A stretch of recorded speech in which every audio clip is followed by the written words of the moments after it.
মাটি মানুষ সবকিছু মৃত্যু করতেছে পানির অভাবে। আমি ফিল করেছি এই এলাকাটা যেহেতু সবচেয়ে বঞ্চিত, এই এলাকা নিয়েই কথাও বলতে হবে বেশি, কাজও করতে হবে বেশি।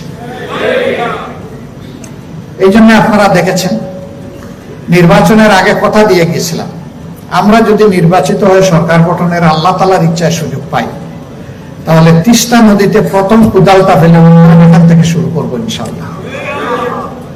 আল্লাহর ইচ্ছা এটা হয় নাই, এ নিয়ে আমাদের কোনো আফসোস নাই, কিন্তু হয় নাই বলে কি আমাদের কোনো দায়িত্ব নাই? অবশ্যই আছে। এই জন্য প্রথম অধিবেশনের শেষ দিনে আমার বক্তব্যে আমি 5-6 মিনিট সময় জুড়ে শুধু আপনাদের এই এলাকার কথা বলেছি, কিন্তু আমি বিশ্বাস করি আপনাদের যত যন্ত্রণা, যত কষ্ট, যত বঞ্চনা, তার 100 ভাগের 1 ভাগও আমি ভালো করে বলতে পারি নাই, বাকি 99 ভাগ বলতে হবে। আল্লাহ যেন তৌফিক দান করে। এখন বলবেন শুধুই কি বলবেন না কিছু করবেন? আল্লাহ যা সামর্থ্য দিবেন করবো ইনশাআল্লাহ, শুধু বলবো না। সরকার যদি আমাদের এই বলা ন্যায্য কথাগুলো বিবেচনায় নিয়ে এই অঞ্চলের উন্নয়নে মনোযোগী হয়, দায়িত্ব পালন করে, তাহলে সরকারকে আমরা অভিনন্দন জানাবো। কিন্তু সরকার যদি এই অঞ্চলকে বঞ্চিত করে রাখে, মনে রাখতে হবে যে শুধু ইলেকশনের আগে জাগো বাহে বলে ডাক দিলে হবে না। বাহাদেরকে জাগিয়েছেন, তারা জেগে এখন দেখতে চায়, জেগেই আছে, কি করেন এটা এখন দেখতে চায়। ইতিমধ্যে সাংবাদিক বন্ধুরা এই বাইরে আমরা কথা বলে আসলাম, তারা জিজ্ঞেস করেছে 35,000 কোটি টাকার বিনিময়ে এক নাকে পদ্মা ব্যারেজের পরিকল্পনা পাশ করা হয়েছে, আমরা তিস্তার ব্যাপারে কিছু বলবো কিনা। আমরা বলেছি হ্যাঁ, পদ্মা ব্যারেজও প্রয়োজন, ওটাও আমাদের দেশের অংশ। ওই এলাকার মানুষও ঠিক এইরকমই হাহাকার করছে, কিন্তু তিস্তার বিনিময়ে পদ্মা নয়, তিস্তার জায়গায় তিস্তার অংশ অবশ্যই দিতে হবে। তিস্তা বাঁচলে 2.5 কোটি মানুষের জীবন বাঁচবে, তিস্তা বাঁচলে এখানে সমস্ত জীব বৈচিত্র্য বাঁচবে, মাটি বাঁচবে, মা বাঁচবে, সবাই বাঁচবে। কিন্তু তিস্তা এখন সাকরাতুল মাউতে আছে। মহাপরিকল্পনার কথা শুনতে শুনতে মানুষ এখন ক্লান্ত, এখন আর ওই কথা শুনতে চায় না, এখন বাস্তবায়ন দেখতে চায়। সংসদের বক্তব্যে এও বলেছি, আল্লাহর উপর ভরসা করে সরকার যদি এই উদ্যোগ নেয়, তাহলে 20 কোটি মানুষের 40 কোটি হাত সরকারকে সহযোগিতা করবে ইনশাআল্লাহ। এই উদ্যোগ নিতে গিয়ে কারো চক্রাঙ্গানির পরোয়া করা যাবে না। আমার দেশ, আমার মাটি, 20 কোটি মানুষের দেশ, 20 কোটি মানুষের মাটি। এই মাটির উন্নয়নে এই মাটির লোকেরাই সিদ্ধান্ত দিবে, কারো চোখের দিকে তাকায় নয়, দায়িত্বের দিকে তাকায়। আমরা এটা দেখতে চাই। সম্মানিত সুধীমণ্ডলী, ভাগ্যবান আপনারা, যে পরিবর্তনটা আল্লাহ তাআলা আমাদেরকে এনে দিলেন, যার কারণে আজকে এখানে বসা আসা, যার কারণে নির্বাচন, এই সরকার, যার কারণে আমাদের মতো লোকেরা আপনাদের প্রতিনিধি হয়ে সংসদের ভিতরে যেতে পারলাম আল্লাহ তাআলার ইচ্ছায়, এই কারণটার মূলে আপনাদের একটা বিশাল অবদান। আপনাদের বুকের সন্তান আবু সাইদ, তার মৃত্যু এবং তার বীরত্ব গোটা বিশ্বকে চমকে দিয়েছিল। এই আন্দোলনে শক্তি জুগিয়েছিল। আপনারা বড়ই ভাগ্যবান, আপনাদেরকে মোবারকবাদ। আল্লাহ তাআলা আপনাদের গর্বে এই ধরনের সন্তান জন্ম দিয়েছে।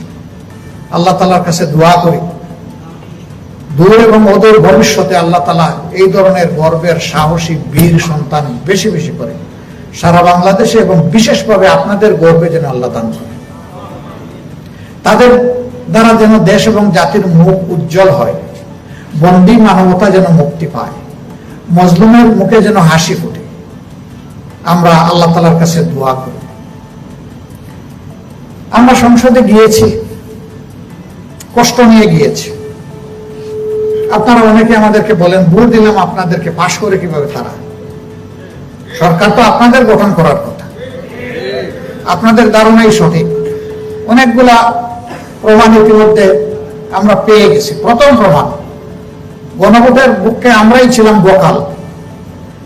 আমরাই বলেছি মানুষকে, বারবার বলেছি যে প্রথম ভোটটা দিবেন গণভোটের হা ভোট, দ্বিতীয় ভোটটা দিবেন পার্লামেন্টের জন্য আপনার যিনি প্রতিনিধি হবেন সেই সংসদ সদস্যের ভোট, ওই মার্কা দেখে দিবেন। গণভোটের কোনো মার্কা নাই, হা কিংবা না, হাতে ভোট দিবেন।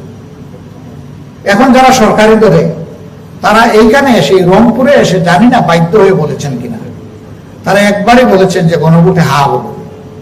একবার বললে ওই কথাটার কি কোনো দাম নাই? একটা দলের প্রধান যে কথাটা বলবেন জনগণের কাছে, এটা কি একটা ওয়াদা নয়? কিন্তু তারা সেই ওয়াদার বরখেলাপ করেছেন। আমরা এই ওয়াদার উপরে আছি। গণভোটকে তারা অমান্য করেছেন, অগ্রাহ্য করেছেন, অপমান করেছেন, জনগণকে অপমান করেছেন। 68.6% মানুষ হার পক্ষে ভোট দিয়েছে। যেখানে 2/3 চাইতেও বেশি মানুষ হার পক্ষে ভোট দিল, সেখানে আপনি জনগণকে অপমান করবেন? বাংলাদেশে 3টা গণভোট এর আগে হয়েছে, সবগুলো কার্যকর হয়েছে। ইনশাআল্লাহ আস্থা নিয়ে আল্লাহর উপর ভরসা করে বলছি, এবারকার আপনাদের দেওয়া হা ভোট এটাও বাস্তবায়ন হবে ইনশাআল্লাহ। আমরা এটা ছেড়ে কথা বলবো না। আমরা সংসদের ভিতরেও লড়ে যাব, আর বাইরে আপনাদেরকে নিয়ে লড়ে যাব। যেদিন আমাদেরকে কথা বলতে দেওয়া হয় এই ব্যাপারে, আমরা বের হয়ে এসে বলেছিলাম, ওখানে মাননীয় স্পিকার আমাদের প্রতি সুবিচার করেন নাই। আমরা এখন জনগণের ময়দানে চলে এসেছি, এখানে স্পিকার সাহেবের অনুমতি লাগবে না, এখন আমরা কথা বলবো ইনশাআল্লাহ। জনতার এই রায়, আমরা এর প্রতি সম্মান দেখাবো, আমরা বিশ্বাসঘাতকতা করব না, এবং এই রায় বাস্তবায়নের জন্য আপনাদেরকে সাথে নিয়েই লড়াই করবো ইনশাআল্লাহ।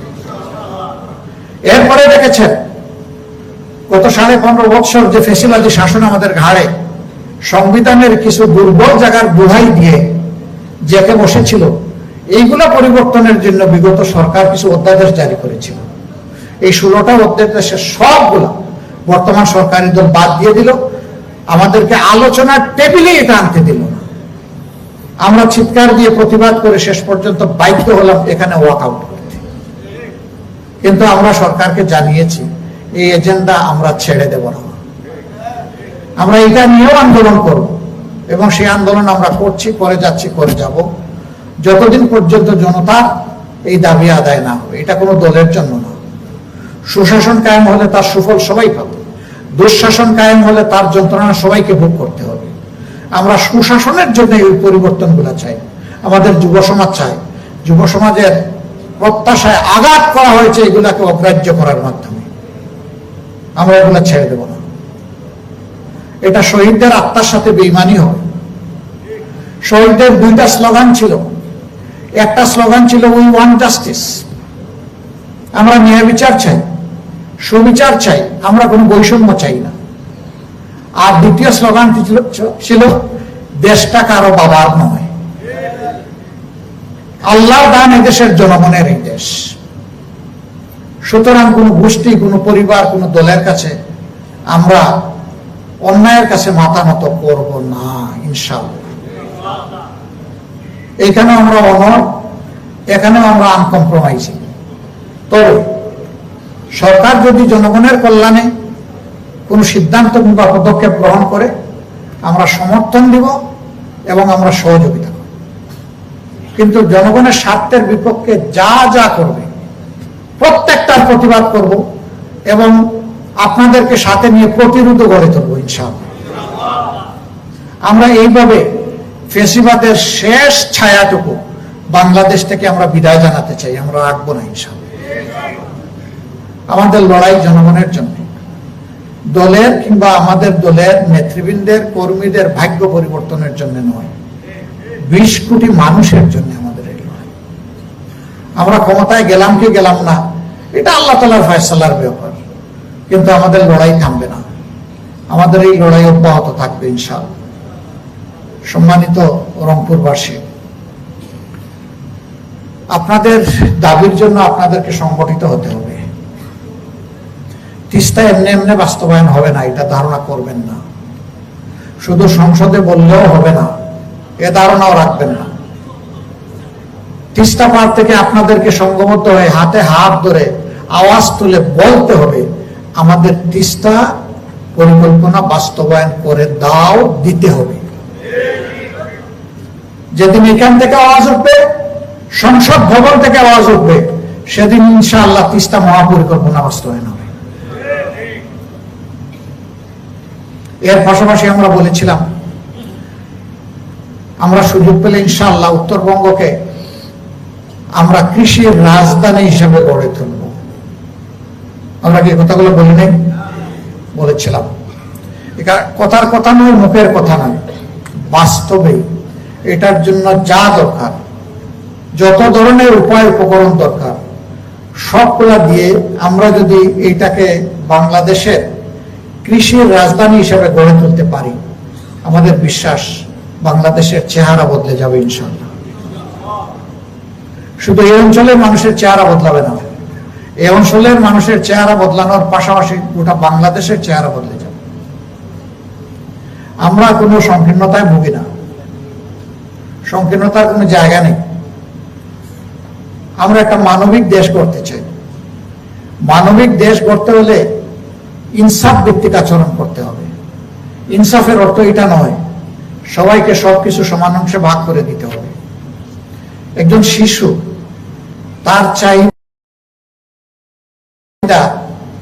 খাদ্যের পুষ্টির আর একজন পরিণত বয়সের মানুষ দুইজনের কি সমান হবে? একজন নারীর আর একজন পুরুষের কি সমান হবে? একজন যুবকের একজন বৃদ্ধের কি সমান হবে? নিশ্চয়ই সমান হবে না। মানুষের উচ্চতা যেমন সমান নয়, মানুষের ওজন যেমন সমান নয়, ঠিক তেমনি ভাবে মানুষের চাহিদাও সমান নয়, একইভাবে মানুষের যোগ্যতাও সমান নয়। কিন্তু মানুষ যেন তার যোগ্যতার স্বীকৃতি পায়, সম্মানটুকু পায়, তার যেটুকু যোগ্যতা আছে ওইটুকু যেন সে পায়। এইটা যদি না দেওয়া হয় তাহলে মানুষকে অপমান করা হয়। কার্যত মুষ্টিমেয় এদেশে 3.5% মানুষ, 96.5% মানুষের কপাল নিয়ে ঝাপটা ঝাপটি করছে। এই লুটেরাদের হাতে বাংলাদেশের কপাল কিসমত ছিঁড়ে ফুড়ে খান খান হয়ে যাচ্ছে। যুগের পর যুগ পাকিস্তান আমলে 22 পরিবারের কথা শুনতেন, এখন 22,000 পরিবার নয়, এখন 22 লক্ষ পরিবার এরকম তৈরি হয়ে গেছে। এটা কি? কারা এরা? এদের কোন কোন নেতৃবৃন্দের দিকে যদি তাকান দেখবেন যে তার দৃশ্যমান কোনো ব্যবসা নাই। অথচ 5 বছর পরে তিনি যখন আবার সংসদ সদস্য হওয়ার জন্য তার আর্থিক বিবরণী নির্বাচন কমিশনে পেশ করেন, তখন দেখা যায় কোন দল সরকারে থাকলে তার এক এক নেতার সম্পদ 700-800 গুণ বেড়ে গেছে। ওরে বাপরে বাপ, এত বরকত! আমার দেশের কৃষক নুন আনতে পান্তা ফুরায়, রক্ত পানি হয়ে ঘাম জড়ায়, কাঠ ফাটা রোদের মধ্যে অনেক সময় মাথা ঘুরিয়ে পড়ে যায়, ক্ষেতের ফসল বিক্রি করতে না পারে মনের জ্বালায় রাস্তায় ফেলে ধ্বংস করে দেয়। তাদের কপালের কোনো পরিবর্তন হয় না। আর ওই এসির নিচে থাকা লোকগুলো যারা জনগণকে সুন্দর সুন্দর মিষ্টি মিষ্টি কথা বলে একেবারেই মিথ্যা আশ্বাস দিয়ে তাদের ভোট নিয়ে বসে আছে ক্ষমতায়, তাদের কপাল পাল্টে গিয়ে এক একটা চান কপালি হয়ে যায়। ছাদের আলো রুশনি সেখানে জল খায়। আর আমার ওই কৃষক শ্রমিক বন্ধুটির মুখের দিকে তাকানো যায় না, আমার বোনটির মুখের দিকে তাকানো যায় না। দুধের বাচ্চা দুধ পায় না, এরকম বহু মা আছে, তার পুষ্টির অভাবে তার বাচ্চাও সাফার করছে অপুষ্টিতে, রোগে বালাই। না, জামাতে ইসলামী এই রাজনীতির বিশ্বাস করে না, এই রাজনীতিকে জামাতে ইসলামী ঘৃণা করে। আমরা নির্বাচনের আগে বলেছিলাম যে নির্বাচন করার পরে আমরা যদি সরকার গঠনের সুযোগ পাই, জনগণের তহবিলের উপরে আমাদের হাত পড়বে না, আমাদের ন্যায্য যতটুকু পাওনা তার বাইরে নয়। আর যে সমস্ত ক্ষেত্রে আমরা ত্যাগ স্বীকার করতে পারবো তাও আমরা করবো। আমরা অগ্রিম ঘোষণা দিয়েছিলাম যে আমরা ট্যাক্স ফ্রি গাড়ি কোনো এমপি বা মন্ত্রী নিবে না। সরকার গঠন না করলে এমপি হলে এমপিরা নেবে না, গঠন করলে মন্ত্রী এবং এমপিরা নেবে না। স্বল্প মূল্যে সরকারি দামি প্লট নেবে না। আমরা অভিনন্দন জানাই বিএনপি নির্বাচিত হওয়ার পরে, সরকার গঠনের পরে তারা বলেছে তারাও নিবে না।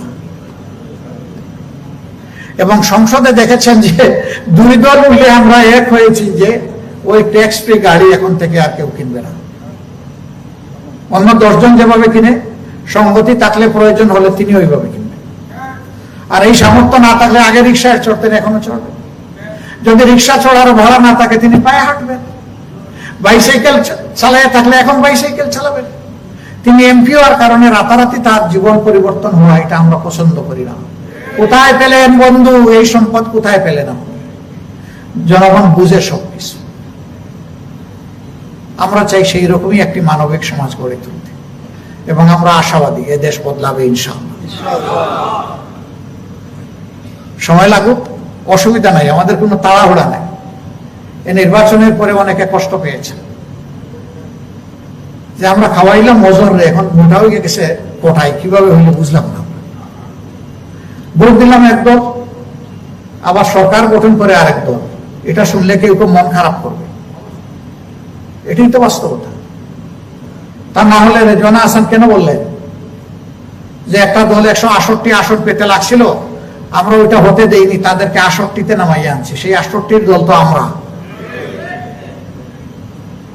আপনি একটা অন্তর্বর্তীকালীন সরকারের, আপনি একজন উপদেষ্টা, আপনি থাকবেন নিরপেক্ষ, আপনি বলতেছেন আমরা, তার মানে উনি বলেন নাই আমি, বলছে আমরা, মানে সবাই মিলে কাজটা করেছে আমাদের।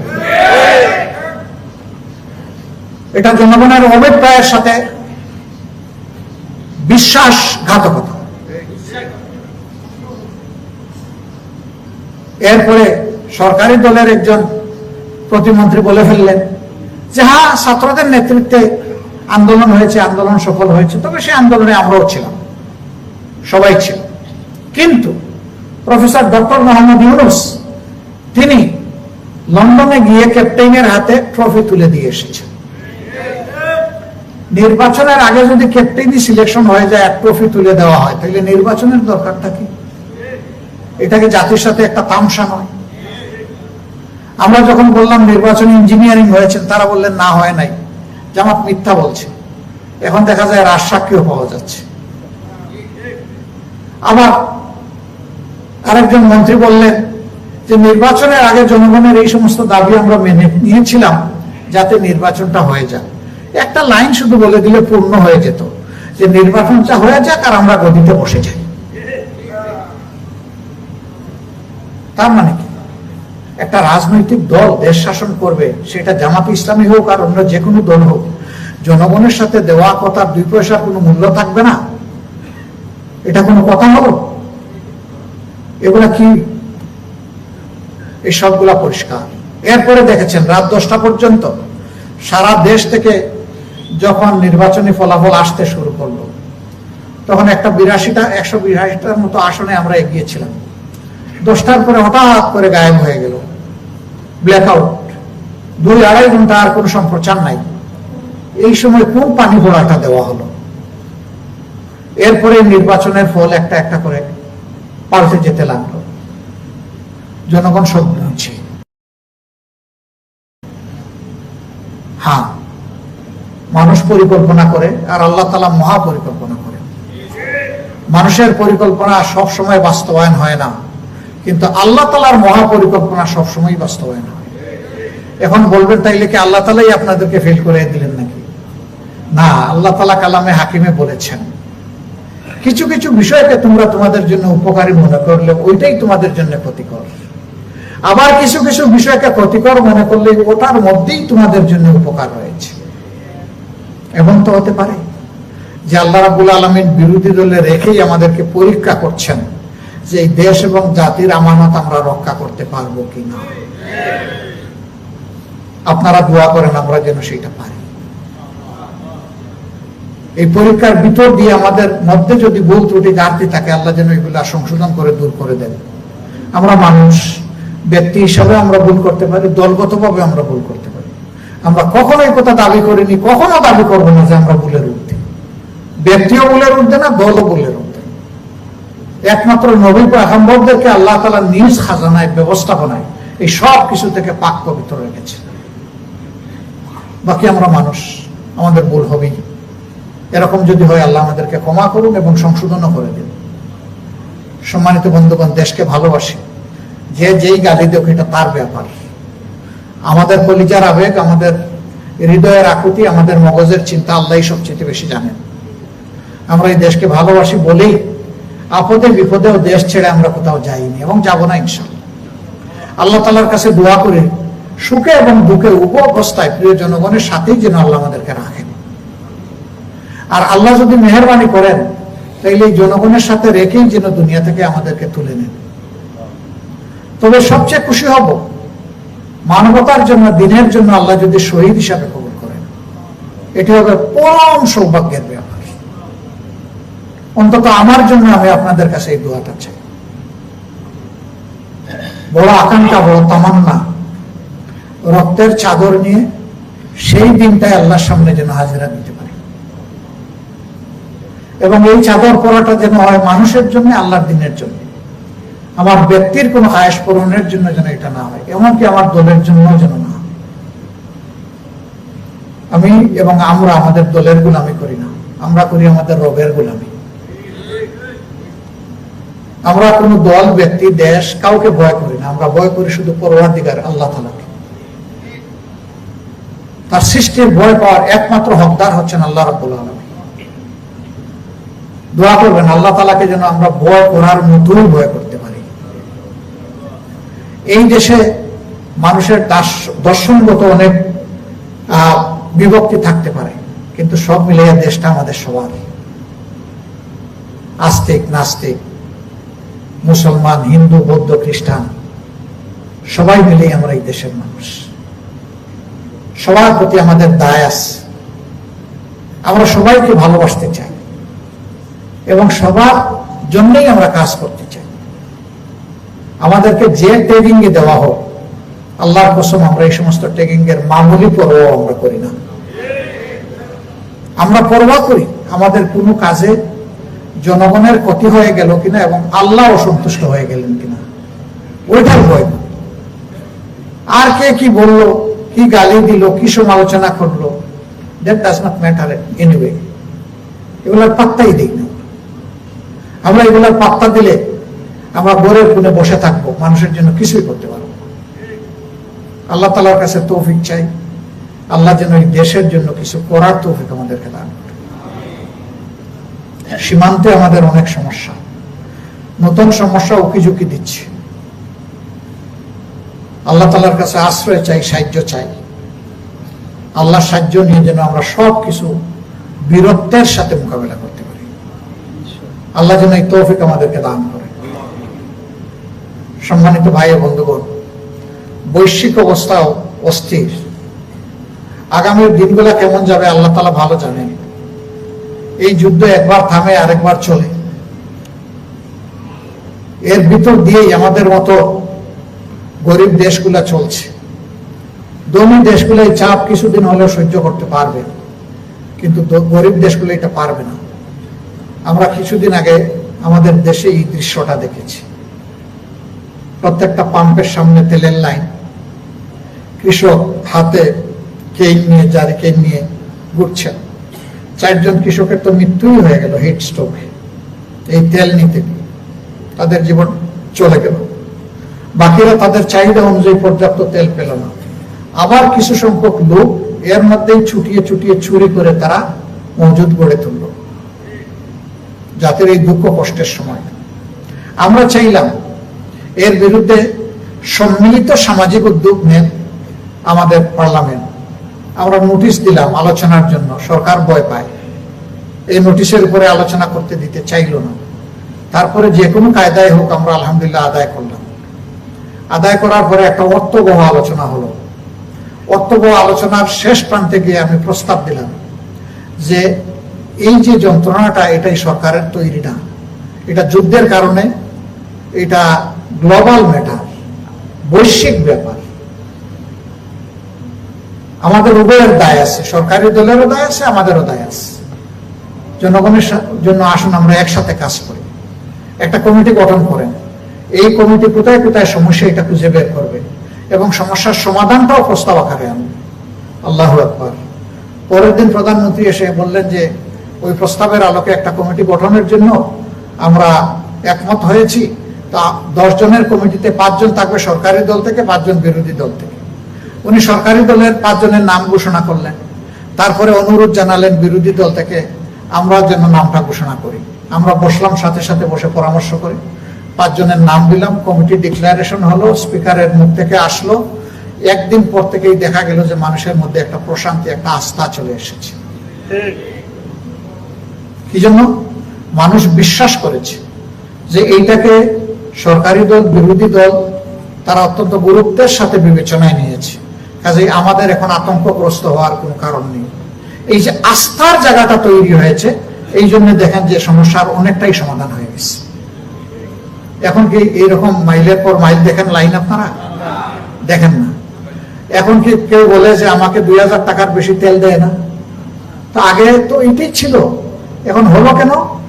হ্যাঁ, চোররা বুঝে ফেলেছে যে 2 পক্ষ এক হয়ে গেছে, এখন চুরি করে আর পালানো যাবে না।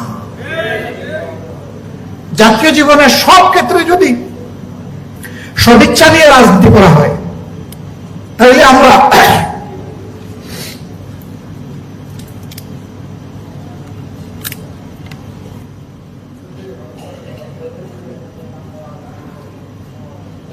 আলহামদুলিল্লাহ, তাইলে আমরা বিরোধী দল না সরকারি দলে এটা ম্যাটার করে না। আমরা এই দেশ এবং জাতির জন্য চিন্তা করি কিনা, রাজনীতি করি কিনা, সেই বার্তাটাই যাবে ইনশাআল্লাহ। আমরা সংসদের ভিতরে চুলাচুলি করতে চাই না, ফাইল চুরাচুরিও করতে চাই না। আমরা যুক্তির সাথে জনগণের সব কথা সেখানে তুলে ধরবো, এইখানে কোনো কম্প্রোমাইজ করবো না ইনশাআল্লাহ, এবং যুক্তি দিয়েই জনগণের দাবিও আদায় করবো ইনশাআল্লাহ। আর যা অবশিষ্ট থাকবে পরবর্তী পর্যায়ে জনগণ সিদ্ধান্ত নেবে। এই ক্ষেত্রে শুধু সংসদের ভিতরে আমরা 90 জনের মতো মানুষ 350 এই পার্লামেন্ট থেকে সকল দাবি হয়তো আদায় করতে পারবো না, তখনই আমরা আপনাদের কাছে চলে আসব, তখনই আমরা দায়িত্ব ভাগ করে নেব, অংশীদার হব, লড়াই করব, আন্দোলন করব। মনে রাখবেন, আমার অধিকার কেউ আমার গড়ে এনে দিবে না, আমাকে আমার অধিকার লড়াই করেই আদায় করতে হবে। যেই জাতি লড়াকু তাদের অধিকার তত সহজে আদায় হবে। আমরা পারবো ইনশাআল্লাহ। আপনাদের শুধু দোয়া এবং সহযোগিতা চাই। আগামীতে স্থানীয় সরকার নির্বাচন, এই নির্বাচনের সব প্রতিনিধি, আমানতদার প্রতিনিধি নির্বাচনের ক্ষেত্রে আপনারা গুরুত্ব দিবেন আমরা আশা করি। আমরা রংপুরবাসীকে অভিনন্দন জানাই। এখানকার 6টা আসনের 6টা আসনই আপনারা আমাদেরকে ভালোবেসে, আমাদের প্রতি আপনাদের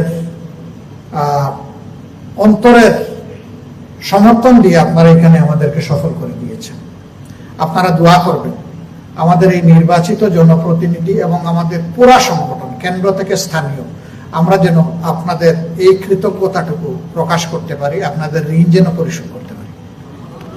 আমরা ইনশাআল্লাহ চেষ্টা করব। এখন এই লোকদেরকে কাজ সচ্ছলভাবে করে দেওয়ার জন্যই স্থানীয় প্রতিনিধিগুলোও যদি আপনারা সেইভাবে নির্বাচিত করেন, তাহলে ইনশাআল্লাহ জনগণের হকটা জনগণের হাতে কোনো ধরনের চুরি চামারি ছাড়া পৌঁছে যাবে ইনশাআল্লাহ। এই ক্ষেত্রে আপনাদেরকে আরেকটু কঠিন সিদ্ধান্ত নিয়ে, যাতে আগামীতে কেউ গায়ের জোর অন্য কোনো প্রভাব খাটিয়ে এই নির্বাচনকে ক্ষতিগ্রস্ত করতে না পারে, এই জন্য আপনাদেরকে একটু দায়িত্ব পালন করতে হবে।